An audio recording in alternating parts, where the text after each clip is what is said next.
Have you ever asked yourself why some people work hard, live kindly, never do harm, yet their lives seem endlessly turbulent and full of hardship?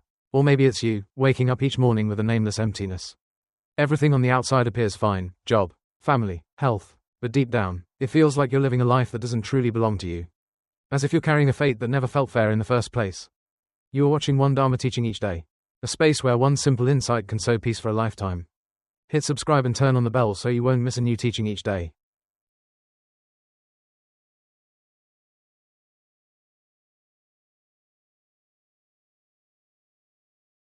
Some say, I've had a hard life since I was a child.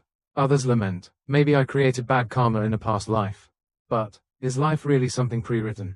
And are we merely actors repeating an unchangeable script? Have you ever heard this saying? To die by fate, to live by virtue. It may sound vague, but within it lies a profound truth about human life. So, what does it mean to die by fate? Why is living according to fate considered a kind of death? And what does it mean to live by virtue? Can virtue really change one's fate? Imagine someone born into poverty, raised amid violence, lacking love, that is their given fate. But if they grow up with kindness, without bitterness, learning to give, and over time, their life begins to change. Could that be the quiet power of virtue at work? We are often taught to accept fate, but rarely are we taught that fate can be transformed, that humans are not machines bound to a divine program, but seeds capable of sprouting, growing, and turning toward the light they choose. Fate is what we cannot choose at birth. But virtue is what we can plant every single day, through our thoughts and actions. The problem is, the results aren't immediate. We don't see that doing good today will make us wealthy tomorrow. And that's why many give up. They believe life is unfair, but in truth, virtue doesn't reward with material gain, it transforms from within. This video won't tell you what to believe, but it may help you see more clearly that you're not a victim of fate, and your life can change if you know where to begin. When people hear the word fate, they often think of a destiny already fixed, as if every detail of life has been written by an invisible hand. But classical Eastern philosophy, from the I Ching to Taoism and Buddhism, never views fate as rigid. According to the I Ching, fate is the heavenly mandate, the unchangeable elements like place of birth, family, era, and initial conditions. But it also says, change is the nature of all things. Fate is a beginning, not an end. It's like a river, it may flow in one direction, but it can be redirected by rocks, or guided by human hands. In Taoism, Lao Tzu wrote, knowing contentment is a blessing. Following the natural flow is the way. The Tao doesn't force us to fight fate or blindly obey it. It teaches us to understand fate, align with it, and gradually walk a path that transcends it.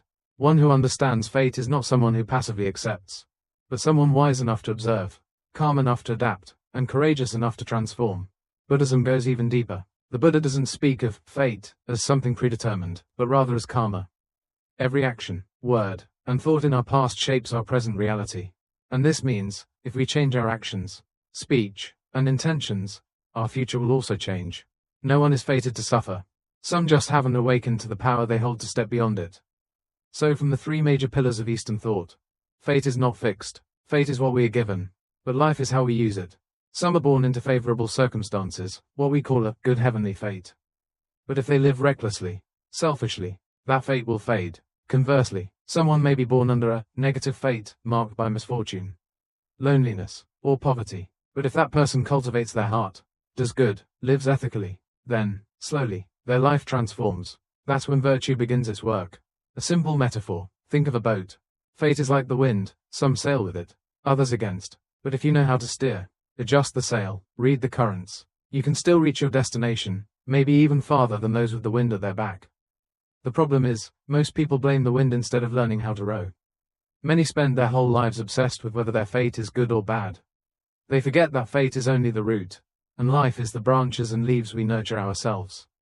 Someone may be foretold to have a lucky destiny, to bring prosperity to their spouse and children, but if they live selfishly, with pettiness and anger, their family can still fall apart. Just as someone may be said to be under bad stars, yet lives kindly and patiently, and still receives help from benefactors, turning misfortune into blessings. The strange thing is, the more one resents their fate, the more suffering they endure. But those who accept fate as part of themselves and quietly cultivate virtue each day, tend to live more peacefully and with greater fortune. Why? Because they understand fate, they don't surrender to it. An ancient saying goes, to know fate but not cultivate virtue is to not understand the way. Fate is like a seed. You can't choose whether it's rice or grass, but you can tend it. nourish it, and help it become the best version of itself. Understanding fate is not to resign. Understanding fate is the beginning of transforming it, from within. And when the inner self becomes strong, grounded, and kind enough, fate will have no choice but to follow. There's a paradox that confuses many. I'm living exactly as my fate intended, so why am I still suffering? You were born talented, you grasp things quickly. You pursue a career aligned with your skills. Have a stable job, good income. Outsiders say, this person must have a great destiny, truly living the life heaven granted. But at night, you feel lonely. You snap easily. You start to feel your life is meaningless. You succeed, but you're not happy. You are valued, but not loved. And you begin to ask, is something wrong here? Yes, because you're living by fate, but not by heart. Yes, because you use your talents like tools. But forget that your soul needs to be nurtured too. Fate may put you in the right position, but only heart and virtue can keep you there. Without inner strength, even a good fate will eventually weigh you down. Just look around. How many successful people need sleeping pills each night? How many famous people feel hollow and alone? How many with a leader's destiny are utterly lonely in a crowd? They live by the fate's direction, but walk the wrong path of the heart. Living according to fate without cultivating the heart is like sailing with strong wind but not knowing how to steer. You move fast, but easily crash or capsize. Because the heart is the rudder of life. Without a rudder, no matter how good the wind, the boat will drift aimlessly. There's nothing wrong with living according to your fate. But if you stop there, you'll miss something deeper. The meaning of life. In Buddhism, there's a teaching to have blessings but not cultivate virtue when the blessings run out. Emptiness returns. It means those who are blessed, but fail to nurture goodness, will eventually lose those blessings and fall back into suffering. Talent, luck, timing, these are all part of fate. But compassion, virtue, and inner peace, these belong to the heart. And when the heart isn't enough, the gifts of fate become fragile, short-lived. You can live according to fate and still suffer. Because fate won't give you love, kindness, or gratitude. Fate may open the door, but how you walk through it is your choice. People are often taught what to do to succeed, to gain fame, but few are taught how to live kindly with themselves. And that's why even those who live fully, in line with their fate, can still be deeply unhappy. The secret is this: fate is not enough for a fulfilled life. To live deeply, peacefully, and truly, you need one more thing: virtue. And virtue is not something lofty. Sometimes it's just humility. It's choosing not to speak words that hurt others. It's staying silent when anger rises. It's letting go when you could win. It's keeping your heart clean amidst a dusty world. Fate is the first gift you're given. Virtue is how you protect and add value to that gift. And if you find yourself suffering, even though you're living right according to fate, that's not a sign you've gone astray. It's a signal telling you, return to your heart. Begin building your virtue, starting with the smallest things. And then you'll see, suffering is only temporary, but happiness has always been in your hands. In Buddhism, virtue, duke, is the result of cultivating the mind, purifying speech, and correcting one's actions. Virtue is not something you create, it is something you become after a journey of letting go. Practicing patience, and opening your heart to all that life brings. And here's the miracle. Virtue can transform fate, because it shifts the energy you live with. The words you speak, the way you look at the world, and how the universe responds to you. One person once asked an old monk, "Master, how do I know if I have virtue?" The monk replied, "Look at how you respond when you're angry, when you're insulted, when you're treated unfairly. Because virtue is not found when everything is smooth, but in how we live through adversity." A virtuous person is not necessarily always gentle, but they know how to hold themselves back when angry, hold their tongue when they want to argue, and hold their heart steady when hurt. They don't need recognition, they don't need gratitude, because their actions come from the root of a righteous heart. Virtue is when you dare to let go of what you want, to protect what you should, when you are patient not out of fear, but from the understanding that hurting others is also hurting yourself, when you take a step back in an argument to preserve peace for those you love. Someone once said, the greatest strength of a person does not lie in their words, but in their silence at the right moment. And that is one of the clearest signs of true virtue. Truthfully, virtue exists in every one of us, but modern life makes us forget it. We chase logic, performance, winning and losing. We learn to argue, manipulate emotions, control outcomes, and forget how to listen to ourselves, to others, and to let things simply be as they are. When you live with virtue, your life begins to feel lighter. Toxic people will quietly leave. Shallow relationships will naturally fade. And in their place, you will attract trust, respect, without needing to try. A virtuous person doesn't need to build connections to find benefactors. They themselves are a benefactor to others, so naturally, when the time comes, help will appear, and most importantly, virtue helps you transform fate silently and sustainably. No need for fortune telling. No fear of bad stars, because when virtue is deep, even disaster will dissolve. Maybe you don't have a lucky birth chart. Maybe you weren't born into favorable conditions. But you can become a beautiful person, through your heart, through your virtue, through the smallest things you choose to do each day. A gentle gaze instead of scorn. A kind word instead of sharpness. A humble action instead of contention. All of these, when added up, become an invisible shield that protects you through life's storms. This is called virtue that guards the body. And once you have virtue, there's no need to pray for fate to change. Because fate, then, will quietly change because of you. There once was a man with a fierce appearance, cold eyes, a dark face, heavy energy. A fortune teller said he had a cursed fate, hardship. Harm to others, harm to himself. The village avoided him. His family broke apart. Everything collapsed, exactly as his fate seemed to predict. But then, something very small happened. One day, he helped an old monk fetch water. No one noticed, but he felt a gentle softening in his heart. And from that moment, he began to change. He didn't go to temples every day. He didn't chant scriptures. He didn't beg for salvation. He simply began living kindly, little by little. Helping elders, feeding children, being patient with difficult people. No one taught him, no one forced him, but every time he did something good, he felt a small peace inside. Gradually, his energy shifted, his face softened. People no longer avoided him, they came closer. His children returned. The neighbors began to trust him. From someone seen as filled with dark energy, he became someone invited to share about the power of kindness. So, the question is, why did his fate change so clearly? Because a cursed fate is merely a reflection of a mind full of anger, resentment, and bitterness. When the heart changes, the appearance changes. When the appearance changes, the surrounding energy changes. The universe does not follow the fate others assign you, it follows the frequency of your heart. That man didn't change because of a miracle. He created the miracle by persistently sowing virtue, without expectation, without need for reward. And the lesson here is this: you don't need a revolution to change your life. You only need to change the way you treat the world, starting from within.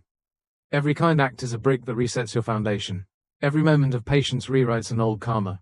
Every kind word is a step toward dissolving a destined misfortune. So don't be too worried about having a bad fate. Just live with virtue, and no matter how heavy your fate, it will lighten, day by day. Transforming fate is not something mystical. It is a very real journey, starting from the small things. Repeated patiently each day. Here are 3 fundamental practices, profound, yet practical, to help you rewrite your destiny. Step by step, with your own hands. Cultivating the mind, guarding against harmful speech. Buddha taught, harmful speech is a double-edged sword, it can kill others and kill yourself. Many accumulate virtue through good deeds, yet destroy it with their words. Some donate to charity publicly but behave rudely with family at home. Others visit temples yet can't stop judging others. But cultivating the mind doesn't require sitting in meditation for hours. It's a process of turning inward, listening to yourself, noticing your thoughts, catching rising anger or jealousy, and instead of letting them explode, you choose to observe, release, and maintain inner peace. Guarding against harmful speech doesn't mean staying silent. It means knowing what to say, and choosing not to say what would hurt unnecessarily. Some words, spoken just once, leave lifelong wounds, and sometimes, not speaking a word can save a wounded heart. Those who cultivate the mind aren't easily dragged into anger or conflict. Those who guard their speech will find their lives growing gentler, people drawn closer, and good fortune arriving naturally. Invisible giving, sowing kindness with heart and intention. People often think giving requires money or possessions, but the deepest giving is compassionate presence. It doesn't need material resources. Just a kind heart. Buddha taught the 7 forms of giving that cost nothing. Giving with your gaze, a gentle, non-judgmental look. Giving with your face, a calm, warm expression. A smile can be a blessing in a tense world. Giving with your words, kind speech. A sincere compliment can outweigh 100 harsh words. Giving with your heart, empathy, listening without judgment to others' pain.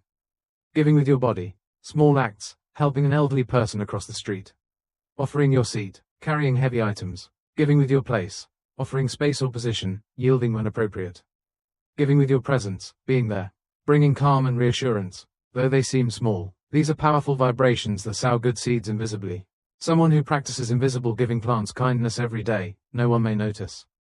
But heaven and earth do, and you are the first to feel its peace. Practicing meditation, quieting the mind to see clearly.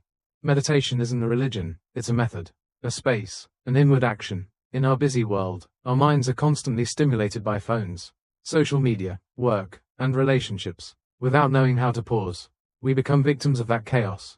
Meditation is where the mind rests and regains strength. Just 10 minutes a day, sitting quietly, breathing slowly, tuning in, you will begin to notice. What triggers your anger? Are you reacting, or intentionally choosing your response? What fears are guiding your decisions? Someone who meditates regularly develops inner resilience. They aren't easily swayed. They aren't sucked into the whirlwinds of desire, anger, or ignorance. Most importantly, they begin living with wisdom and compassion. Meditation cleanses old karmic tendencies, changes your energetic frequency, and begins to shift your destiny. Transforming your fate begins with small actions. No one forces you to do grand deeds. Real life change comes when you carry out small actions with great persistence. Start today. Hold back a critical comment. Smile at a server. Say something positive instead of complaining. Sit quietly for 10 minutes before bed. Forgive someone who hasn't apologized. Just a little each day. Like droplets wearing away stone. One day you'll notice. Your fate feels different, and your heart is at peace. Reflections on fate, heart, and virtue. We spend life chasing money, status, titles, sometimes just to deserve the fate we believe we were given. But how many stop to ask themselves, am I living with honesty? Many live according to fate, yet they remain restless, because their pursuit is an outer one. Not within. Fate may set the stage, but the heart charts the course, and virtue is the path you walk every day. So many rich people can't sleep. So many famous people feel empty. So many with fortunate fate are still unhappy. You might think changing fate changes life, but if the heart doesn't transform, fortune is just varnish on a rotten house. The ancients say, fate is set by heaven, but fortune is created by humans. You didn't choose your birthday, but you can choose how to live every day. Changing fate isn't defying it, it's living in accordance with cosmic truth, in each small action. Stay calm when others lose theirs. Step back when your anger flares. Choose silence when words could hurt. Forgive not for their sake, but for yours. Smile at strangers for no reason. Help without expecting reward. Quietly refuse wrongdoing, even if unnoticed. Each time you do, you're silently transforming fate. The quiet power of virtue. One day, you won't need anyone to praise your goodness. Life will answer you, with restful nights, genuine companionship, gentle opportunities, without a struggle. The old saying goes, those of virtue walk without feeling the wind. It doesn't mean they don't face storms, it means they are not blown away by them. No matter how circumstances shift, they remain strong, compassionate, and centered. You don't need anyone to confirm that your fate has changed. You will know, when you feel lighter, less resentful, less sad, and experience unprovoked serenity. No one may notice how long you've held these virtues. But heaven knows, earth knows, fate knows, and you, more than anyone, know your heart. Pause, reflect, breathe, take a moment, inhale deeply, look back at your journey. Do you sense a shift within yourself? If so, that is the beginning of transforming your destiny. Before this video ends, I leave you with one question. No need to answer it now. Just hold it in your heart. If tomorrow were your last day on earth, would you live by fate, or by virtue? Only you will know the answer. And only you can change your own destiny. If this resonates with you, please share it, because your simple share might just plant a seed of virtue for someone in need of light.